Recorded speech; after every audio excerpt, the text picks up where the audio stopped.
Antes que nada, buenos días a todos.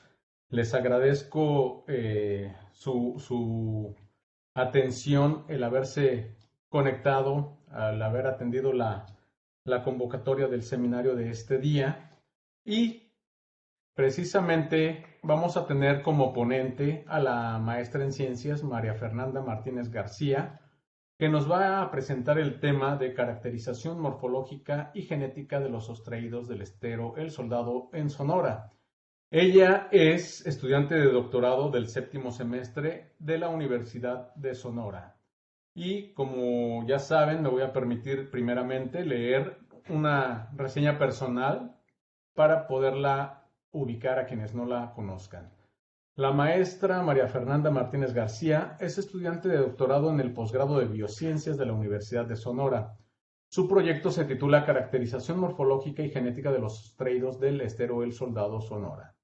Entre 2011 y 2015 cursó la licenciatura en Biología en la Universidad de Sonora, en donde fue organizadora del Sexto Congreso Universitario de Biología, celebrado en la ciudad de Hermosillo, Sonora, del 9 al 11 de noviembre de 2011. Se tituló con el proyecto Análisis comparativo de patógenos en el ostión de placer Crassostrea cortesiensis en dos localidades del Golfo de California. Posterior a ello, de 2017 a 2019, cursó la maestría en el posgrado en Biociencias y se tituló con el trabajo Presencia, prevalencia y diversidad genotípica del herpes virus de ostreídos tipo 1 en la Laguna La Cruz, Sonora. Es autora de 3 publicaciones y sus áreas de interés son la biología molecular, biociencias, genética de poblaciones y evolución. Como ya todos saben, me voy a permitir darle la palabra a la maestra y posterior a su presentación vamos a tener oportunidad de llevar a cabo una sesión de preguntas, comentarios o dudas que hayan surgido acerca de su ponencia, para lo cual, pues bueno, ella estará conectada y atendiendo a cada una de ellas. De otra cuestión sería nada más que para ello les pediría y que me ayuden, y así de esta manera llevamos un orden, que lo hagamos solicitando la palabra en el chat o levantando la mano en la aplicación. Bueno, sin más que agregar, maestra, le agradezco mucho, antes que nada, el que haya aceptado apoyarnos con esta actividad y pues le cedo el micrófono y adelante si comparte su presentación. Gracias. Hola, muy buenos días. Gracias a usted.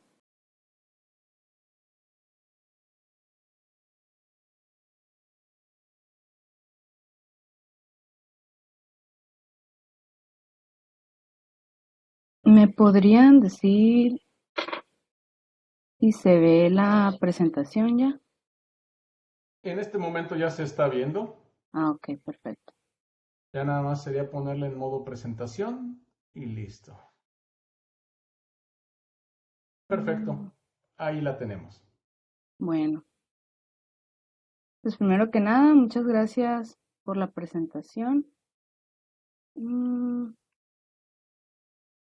Y como ya mencionaba, me encuentro en el séptimo semestre del doctorado en biociencias en la Universidad de Sonora. Y mi trabajo se titula Caracterización morfológica y genética de los ostreos del estero El Soldado en Sonora. Y mi comité de tesis está organizado por una codirección entre el doctor José Manuel Grijal Bachón y el doctor Eduardo Chávez Villalba del Centro de Investigaciones Biológicas del Noroeste. Y pues aquí les presento a los demás miembros así rápidamente.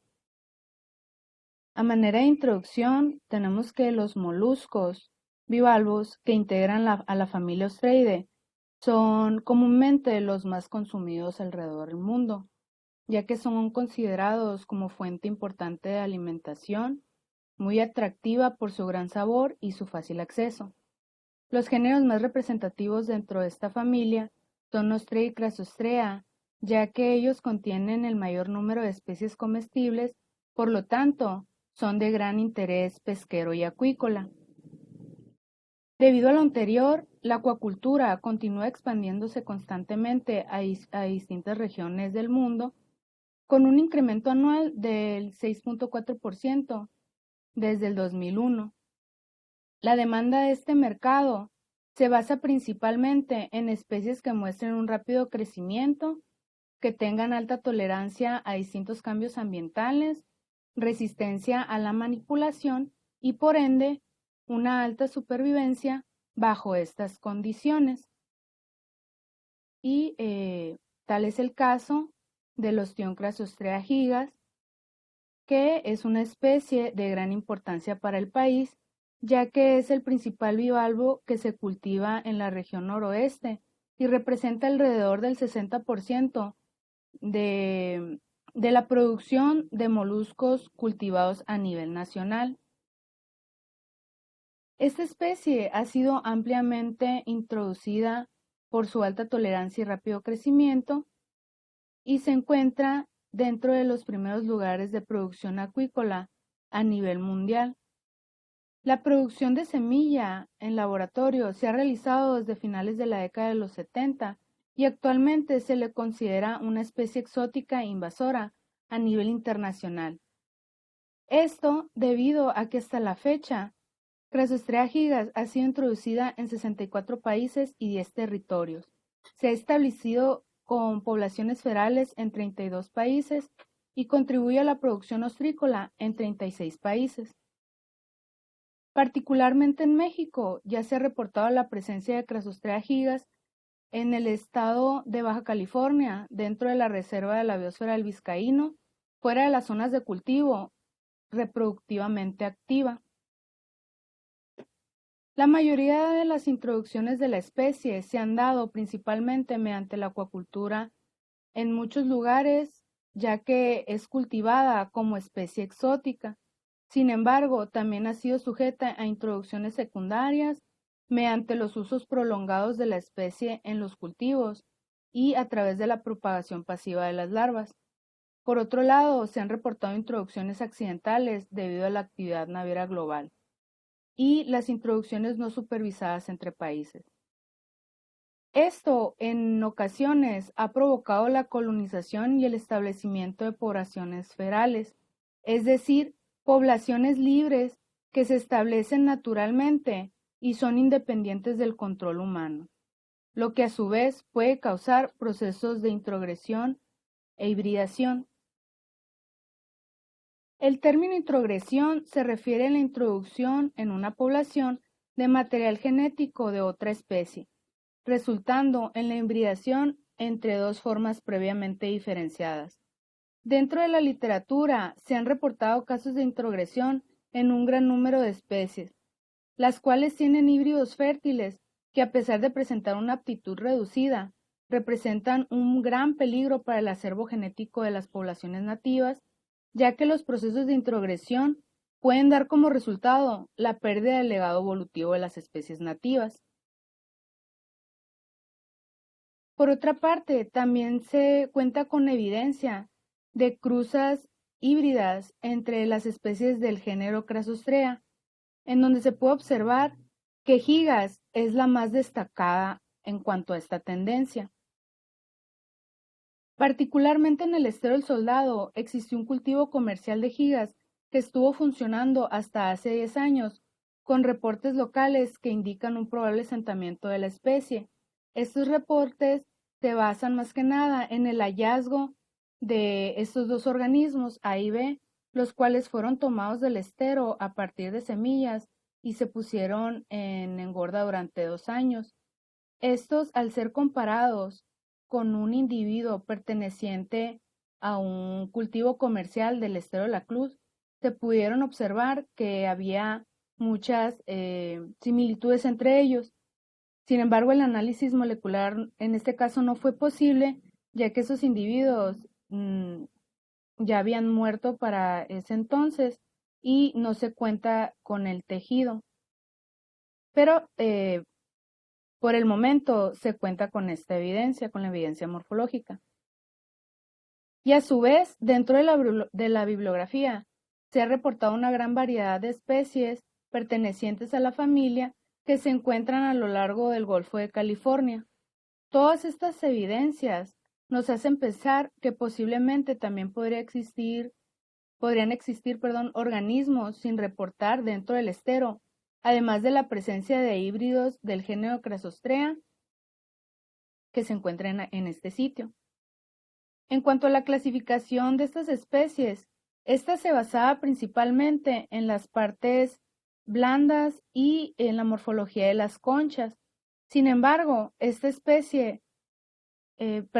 especies presentan un alto grado de plasticidad morfológica debido a distintos factores ambientales, como lo son la naturaleza del sustrato y las mareas, las cuales influyen en el crecimiento de las valvas.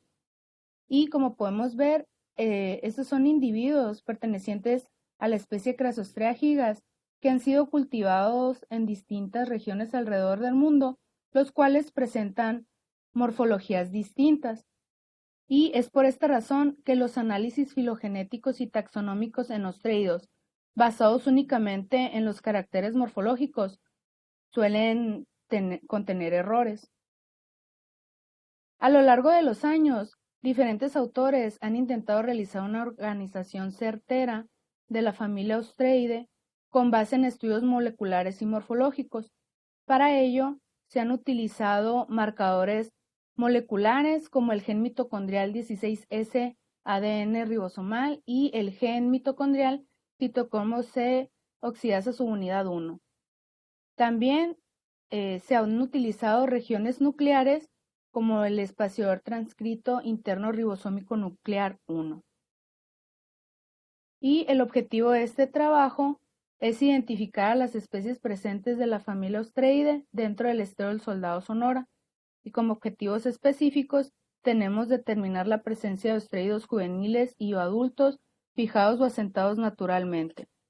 Y el segundo, identificar morfológica y molecularmente a los ostreidos y potenciales híbridos colectados en este estudio. El área de estudio es en la laguna costera El Soldado, el cual se encuentra ubicada al norte de Guaymas y al este de San Carlos. En el sitio se colocaron colectores de semillas de ostreidos.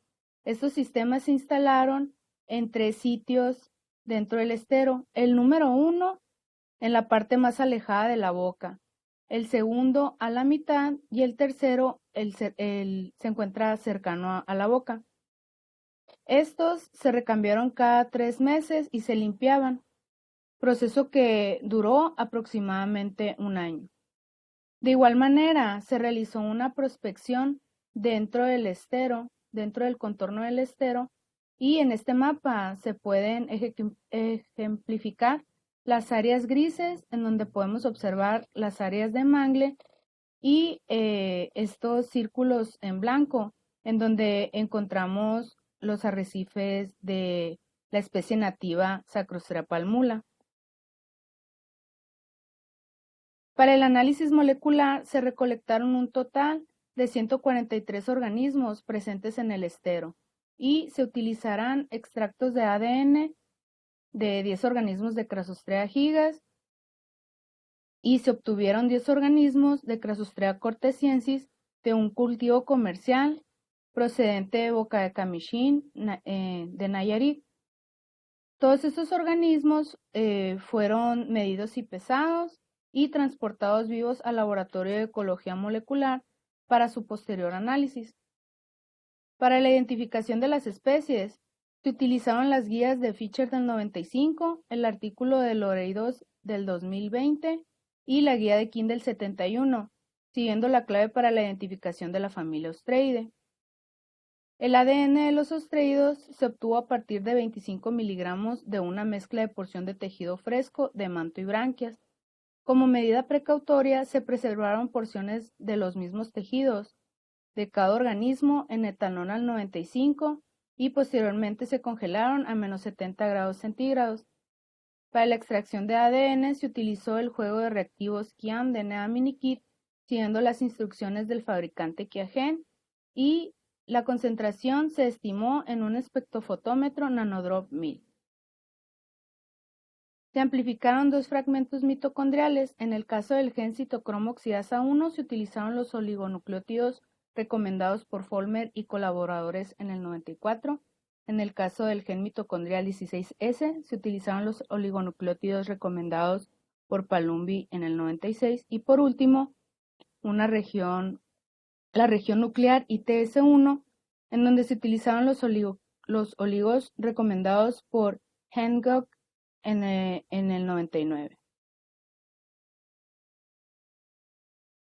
Todos los productos PCR se visualizaron en geles de agarose al 2% teñidos con gel red.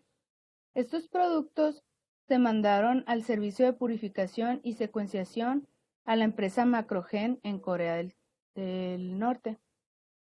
Estas secuencias se editaron para finalmente corroborar su identidad en la base de datos del NCBI mediante un análisis BLAST. Como resultados preliminares, tenemos que se recolectaron un total de 143 organismos de las partes marcadas en rojo en este mapa y algunos otros individuos procedentes de los colectores. Las áreas a destacar serán representadas a continuación. En octubre y diciembre del 2019 se realizaron las primeras expediciones de reconocimiento en la parte noroeste del estero, cercano al sitio donde se encontraba anteriormente el cultivo de Crassostrea gigas,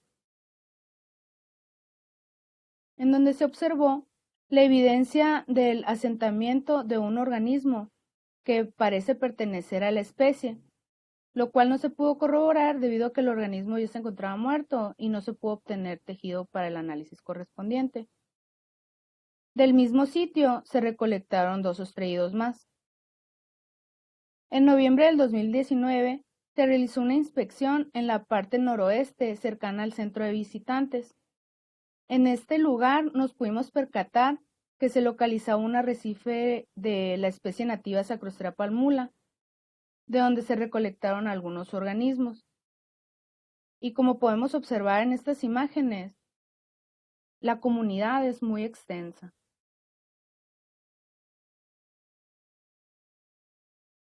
En mayo del 2022 se realizó una inspección de la parte sur, en donde pudimos recolectar organismos de la especie Sacrostrea prismática, y de igual manera se encontró otro sitio de arrecife correspondiente a la especie Sacrostrea palmula.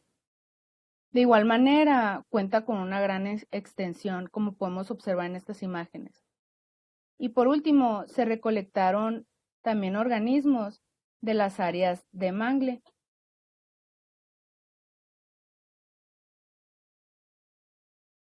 En última instancia, para esta sección, les presento las fechas en las que se realizaron algunos recambios de los colectores.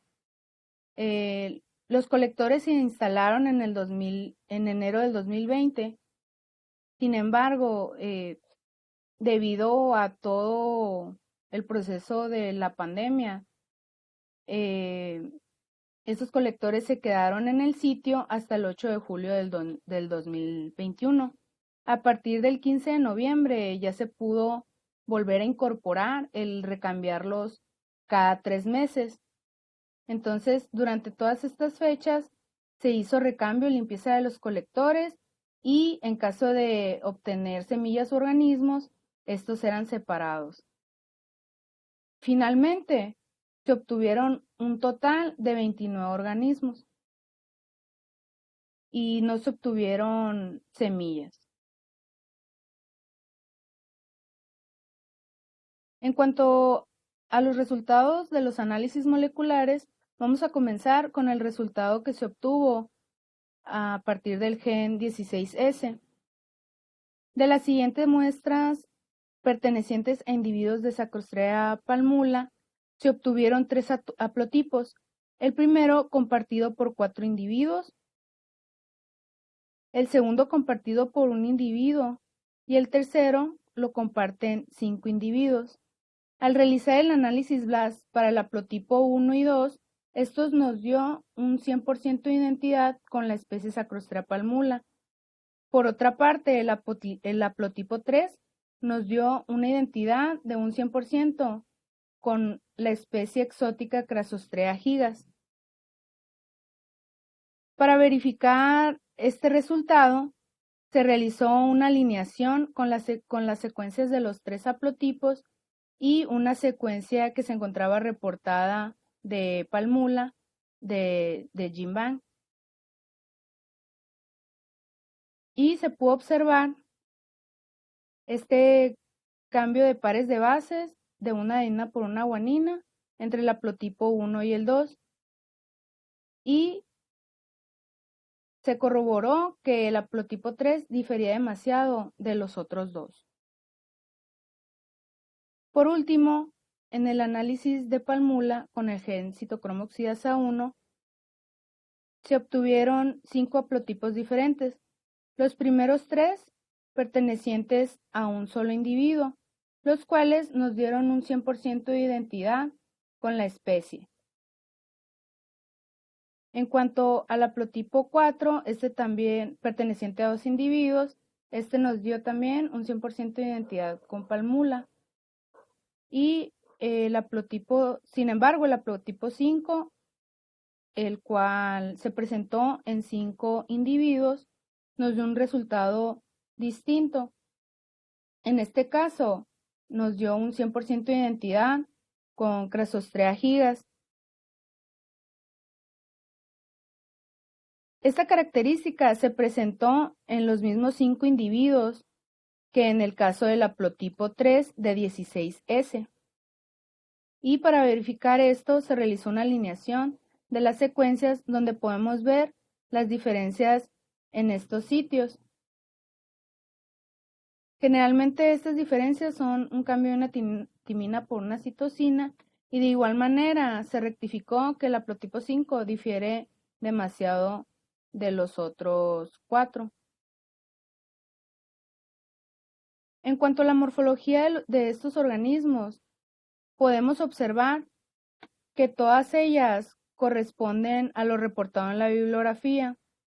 Todos estos organismos corresponden a la especie Sacrostrea palmula. Y la bibliografía nos dice que Palmula es una especie de tamaño pequeño, robusta, irregular y con ondulaciones en la concha. Y los organismos del haplotipo 3 de 16S y el haplotipo 5 de citocromo oxidasa 1 presentan los rasgos de la especie. Mientras que gigas, aquí podemos ver algunos individuos de la especie Crassostrea gigas, presenta una concha ovalada con costillas de crecimiento grandes y que terminan en pliegues. Estos resultados sugieren un proceso de introgresión y nos indican que estos organismos no son de primera generación. O explicándolo de otra manera, un macho de Palmula se cruzó con una hembra de gigas y lo que se obtuvo fue un híbrido con el material mitocondrial de gigas, pero con la herencia nuclear y los caracteres morfológicos de Palmula. Pero este proceso no termina aquí, ya que este híbrido se cruzó con un individuo nativo y de esta manera se generan individuos con esta introgresión. Esto nos indica que estos Palmula son híbridos, no son híbridos de primera generación, tomando en cuenta que hace 10 años que gigas no está presente en el estero. Y es por esta razón que el genoma mitocondrial de gigas se ha conservado en estos Palmula. Como conclusiones preliminares, tenemos que hasta el momento se han encontrado 2 áreas extensas de arrecife de la especie nativa Sacrostrea palmula. La especie más conspicua es Sacrostrea palmula y en menor medida Staurostrea prismática. Además, Crassostrea cortesiensis y Ostrea angelica son menos abundantes.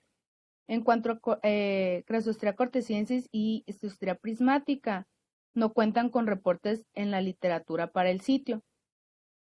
Y la ausencia de eficaciones en los colectores podría deberse a que no se presentaron las condiciones ambientales que permiten tanto el desove como el desarrollo de las larvas. En nuestro caso, no hay información suficiente para conocer cuáles son las temperaturas que inhiben o favorecen estos procesos o si existen otras variables como alimento y o la salinidad que también pudieran influir. Asimismo, se han detectado indicios de introgresión en individuos de la especie nativa Socrostrea palmula, las cuales morfológicamente muestran los rasgos típicos de la especie. Sin embargo, los genes mitocondriales citocromo oxidasa 1 y 16S corresponden a Cresostrea gigas. Lo anterior podría indicar que palmula no son híbridos de primera generación, tomando en cuenta que hace 10 años Gigas no está presente en el estero. No obstante, aún se tiene que analizar el gen nuclear ITS1 para poder corroborar esta información.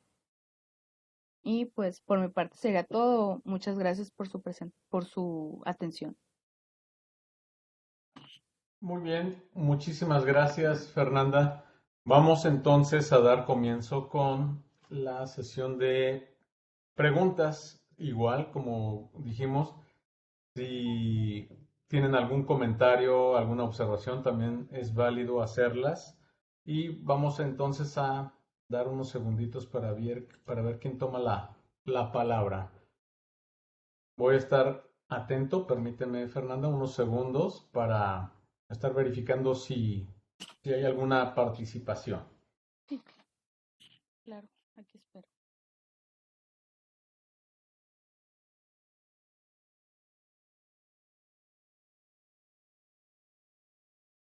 A ver, no sé, jóvenes, los que están ahorita conectados mayormente de manera virtual, vamos a darles la palabra a quien la pida. Estoy verificando.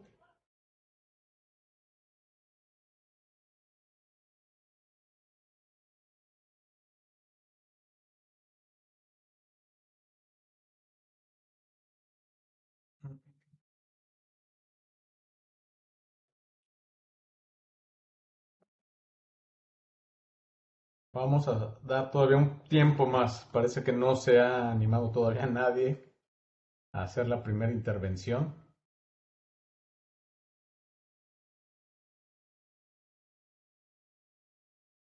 Tenemos ahora sí ya dos intervenciones. Permíteme, según el orden que me está mandando aquí el chat. Vamos a tener primero la intervención. Vamos a tener primero la intervención de Fanny, si no estoy mal en la secuencia. Fanny, si abres el micrófono, por favor, y preguntas, o no sé si eres tú, Edgardo, adelante, por favor, cualquiera de ustedes. Gracias, Edgar. Adelante, Bueno, gracias. sí, soy yo. Gracias, Fernanda, por tu presentación. Me quedó una dudita en la parte sobre los colectores. Ya ves que dices que por la pandemia no pudieron atenderlos y pues seguir, digamos, la metodología correspondiente a eso.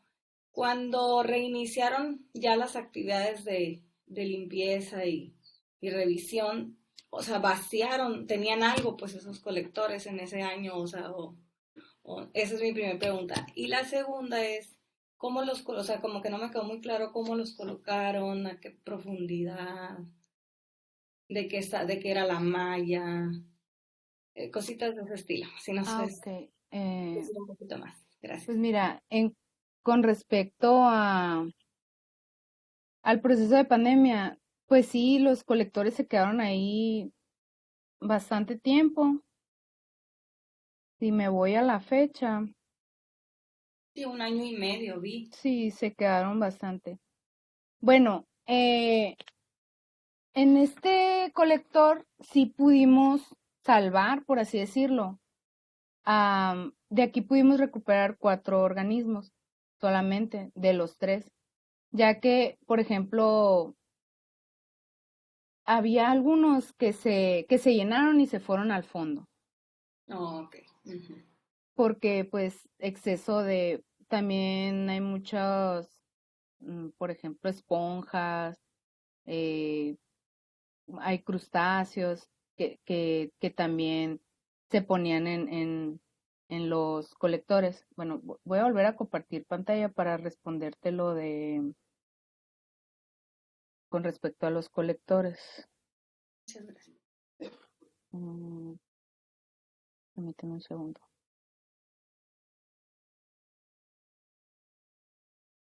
Bueno, básicamente constaban de una boya. Esta boya era la que permitía que el colector estuviera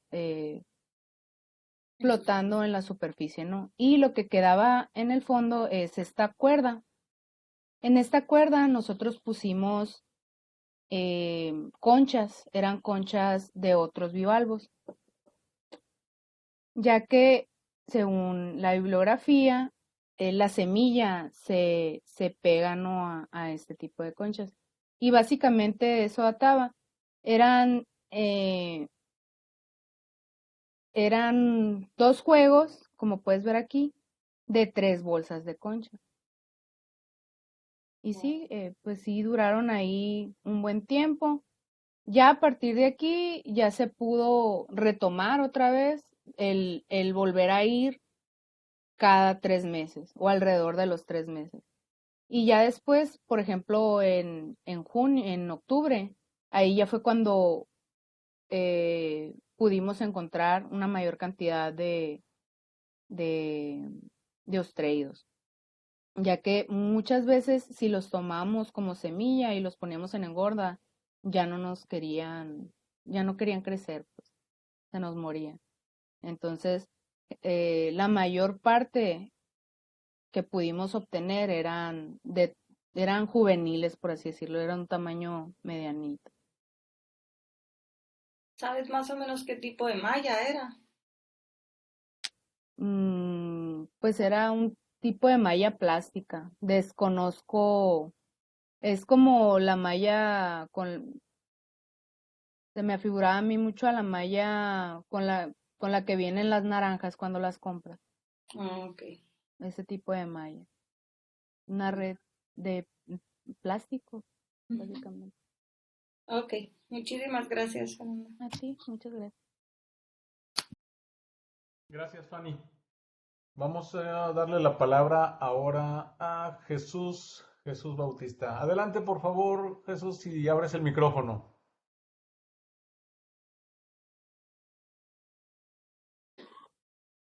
Gracias. Gracias, Edgar. Fernanda, tengo algunas preguntas en relación algigas, a Casustrea-gigas, porque yo entiendo o sea, Casustrea-gigas es una especie que es como una plaga, ¿no? A raíz de que lo metieron a cultivar en muchas partes del mundo. Creó poblaciones naturales en un proceso que entiendo que se llama naturalización o algo así. Y a partir de esas poblaciones se empezó a colonizar nuevas áreas. Eso es un fenómeno altamente conocido y, por ejemplo, en Europa lo han estudiado mucho. Sin embargo, por lo menos hace algunos años, ese proceso en algunas zonas no se había llevado a cabo, como en México. O sea, en México traían Chrysostea, lo cultivaban, pero hasta hace algunos años, por lo menos es lo que yo investigué, no había poblaciones naturalizadas. No sé si ya exista eso, ¿no?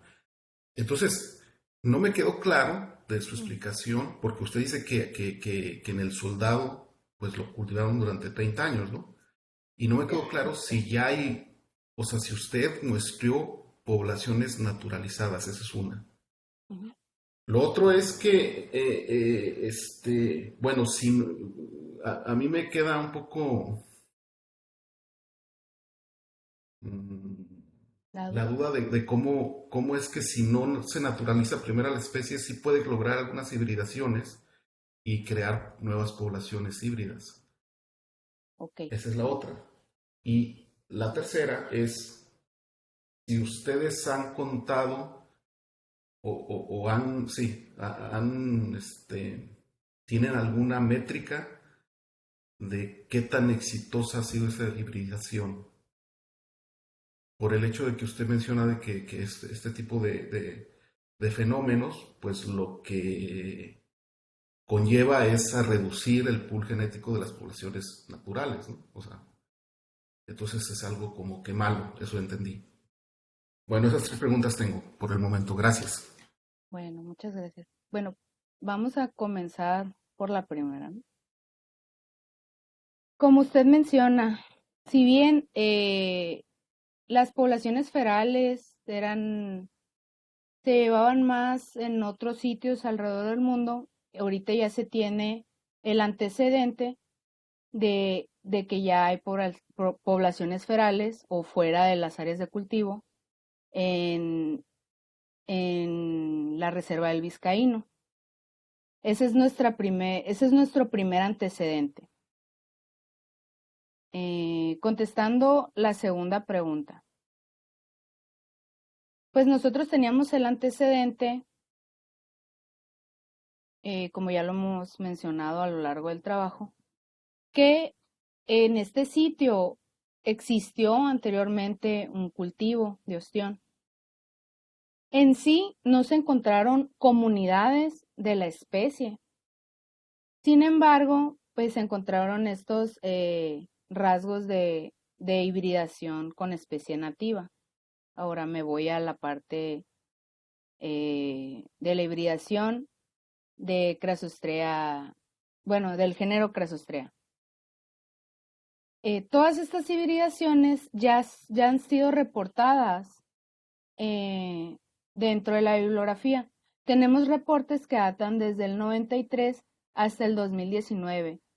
Si bien no toda esta hibridación ha sido de manera natural, la mayoría de ellas se ha dado de manera, por así decirlo, artificial. Pero, bueno, en este caso, ¿qué tendríamos aquí? Tenemos a una especie, como dice usted, altamente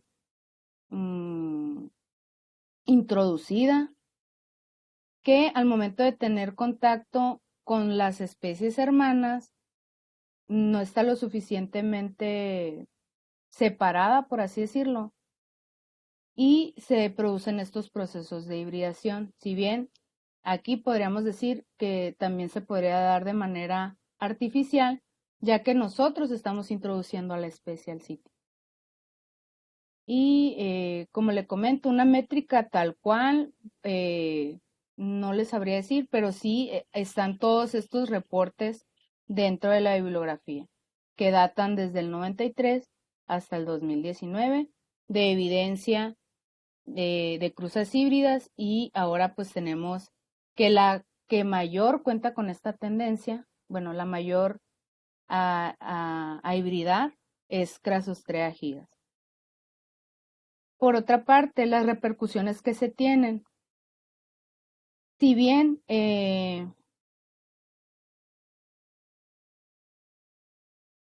hasta el momento no hay dentro de la bibliografía repercusiones respecto a la introgresión con estas especies, sí se tiene una gran evidencia en otro tipo de especies. Por ejemplo, ahorita se me viene a la mente los salmones. Hay un caso igual de salmones en donde se introdujo una especie exótica y es lo mismo, ¿no? Los salmones presentan la morfología de la especie nativa, pero están perdiendo su legado evolutivo, o en este caso, están cambiando su genoma mitocondrial por el de la especie invasora. Entonces, en este aspecto es en donde radica esta problemática principalmente. Entonces, no sé si queda alguna otra duda o si ya le contesté todas las dudas que usted tenía. Sí, por el momento sí. Es muy interesante lo que usted hace, De porque hecho, referente a lo de la especie invasora de gigas, hace poquito nosotros lanzamos un review. Si gusta, digo, en caso de que veo que está interesado en el tema, donde tengo el mapa, aquí está, mire, es el de 2021. Y aquí vemos en todas las áreas en donde ha sido introducida y donde ya está establecida. Ujú. Y como podemos ver, pues ya hay partes de Latinoamérica, Canadá, Estados Unidos, o sea, sitios muy cercanos, ¿no? Donde ya está establecida como poblaciones naturalizadas o en este caso le llamamos poblaciones ferales, ¿no?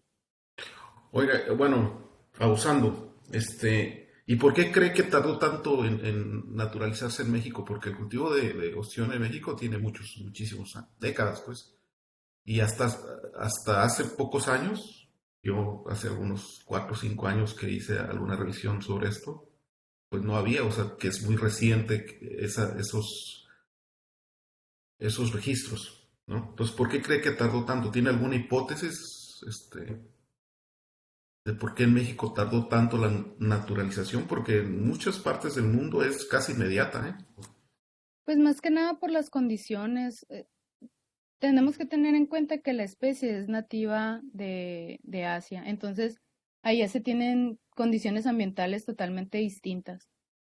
Entonces, de hecho, nosotros, como mencioné en el caso de los colectores de semilla, no pudimos colectar en sí semilla de ningún ostreído, porque ahí no sabemos nosotros qué puede afectar o cuáles son las condiciones ideales, indicadas para que estas especies se puedan sedimentar, ¿no? Entonces, puede ser que eh, tiempo atrás la especie, y luego esta especie es altamente adaptable, pues. Entonces, puede ser que ahorita ya la especie esté tan en un proceso, se podría decir también, de cambio o de evolución, en donde ya se esté adaptando a todos estos distintos tipos de ambiente. Ok, gracias, Fernanda. Muy interesante su investigación. Muchas gracias a usted.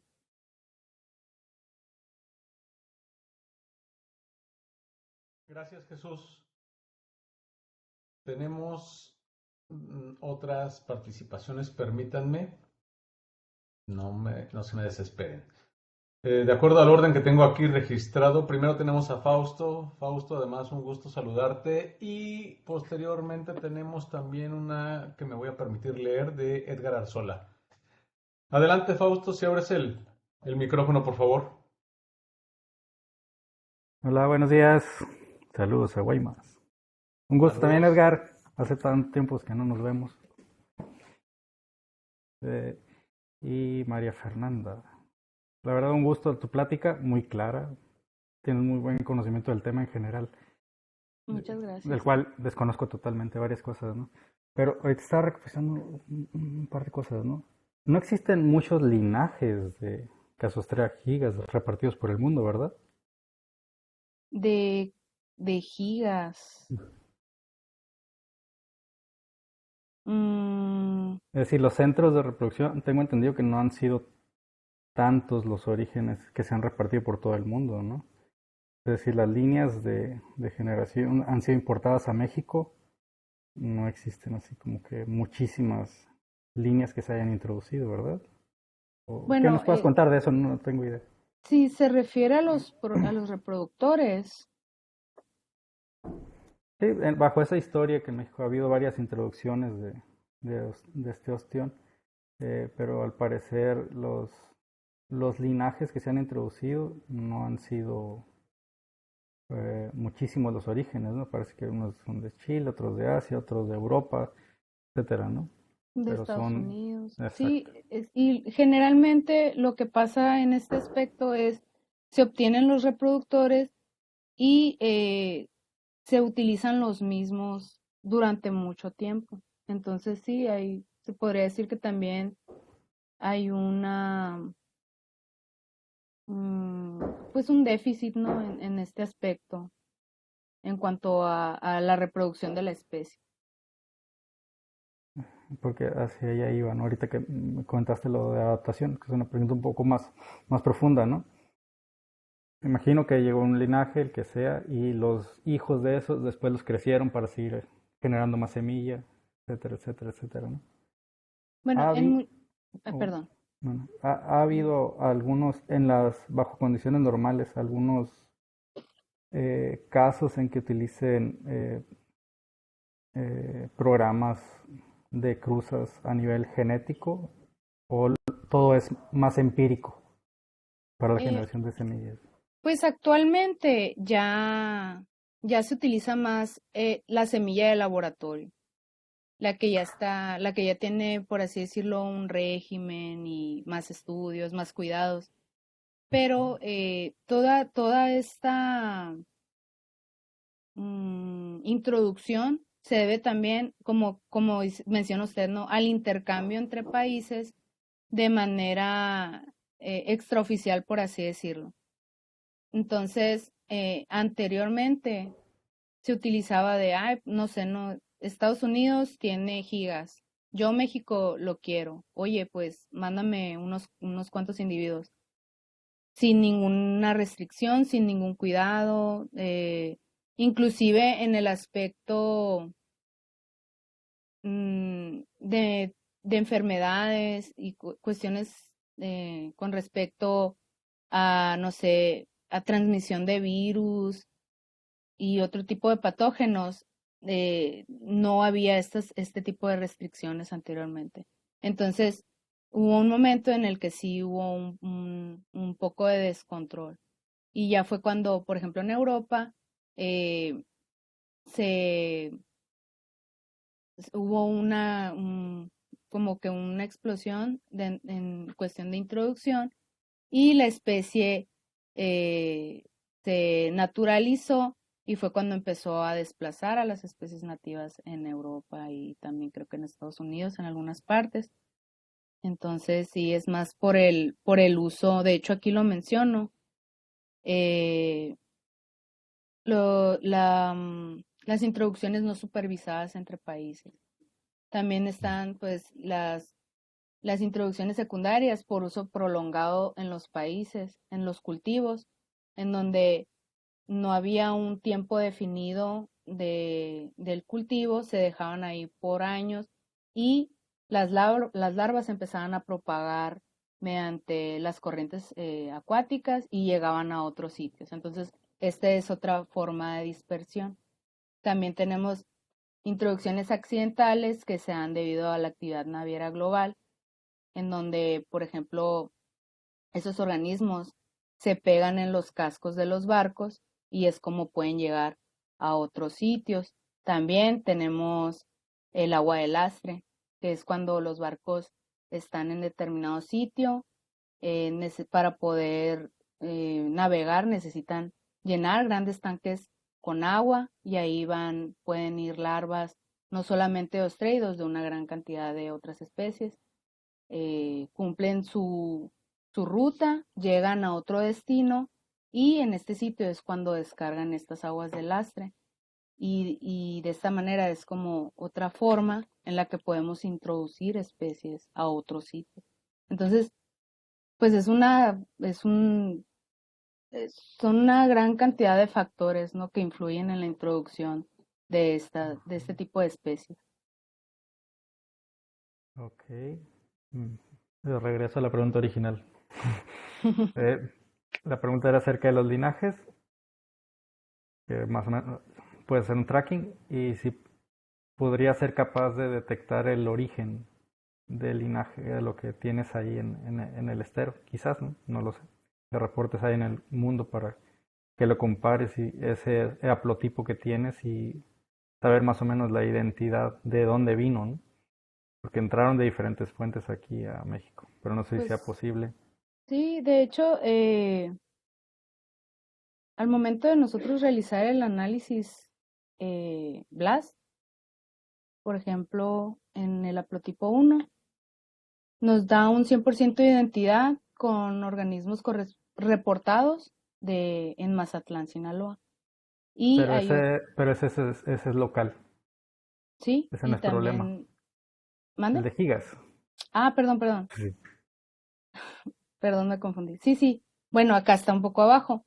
Eh, en el caso de gigas, nos dan, por ejemplo, identidad con organismos de Turquía, de Brasil, de China, de Japón, de Oregon, Estados Unidos.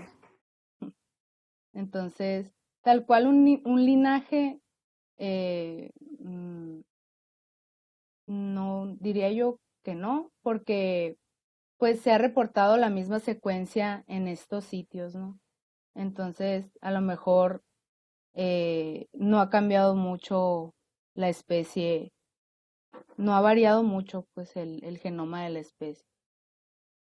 No sé si me dé a entender. Sí, pero normalmente no vas a encontrar demasiada variación en este tipo de genes en 16S o COI, pues son altamente conservados, ¿no?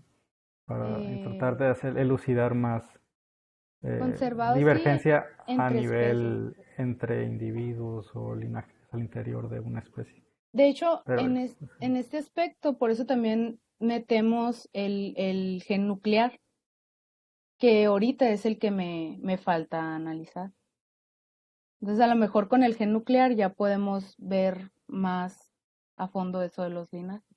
de, de hecho, Pero, hacia allá iba la otra parte, y ya con eso cerrar porque ya estoy monopolizando esta conversación. Si pensaban usar en algún futuro una mayor cantidad de LOCI nucleares, ya sea microsatélites o SNPs, para dar mayor robustez a las hipótesis que tienen de hibridación y de si son individuos de primera o segunda generación, híbridos de primera o segunda generación. bueno, sí, todavía, bueno, hasta el momento es lo que se tiene planeado para este proyecto, pero sí, a futuro sí vamos a buscar más a fondo. Y pues se tiene la teoría de que son híbridos de segunda generación, por, porque porque han estado, se han quedado, por así decirlo, más del tiempo esperado.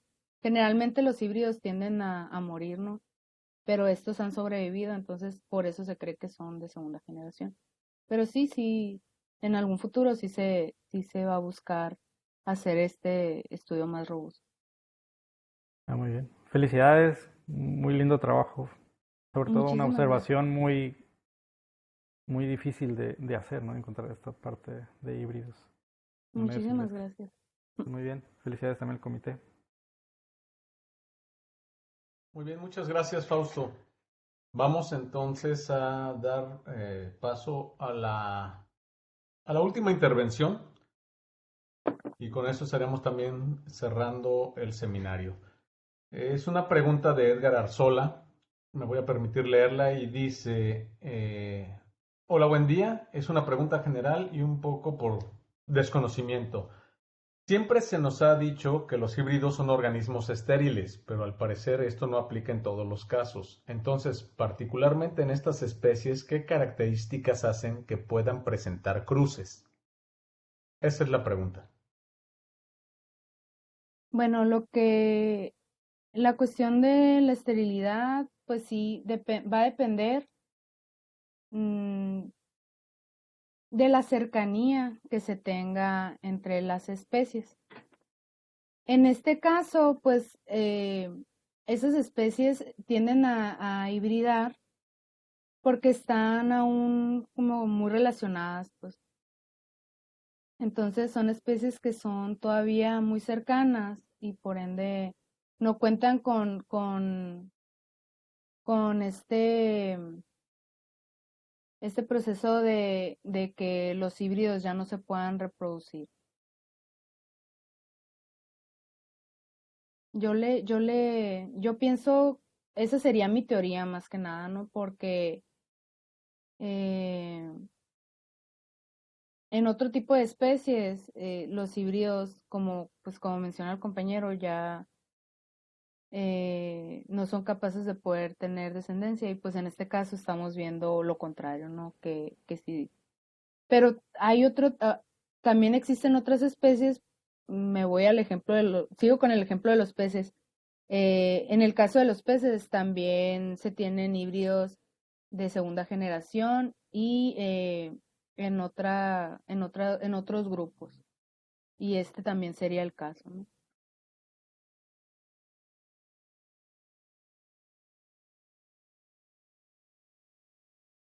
Muy bien.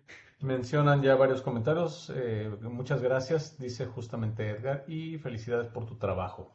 Muchísimas gracias. Bueno, pues con esto estaríamos dando por concluido. Bueno, a ver, permíteme tantito.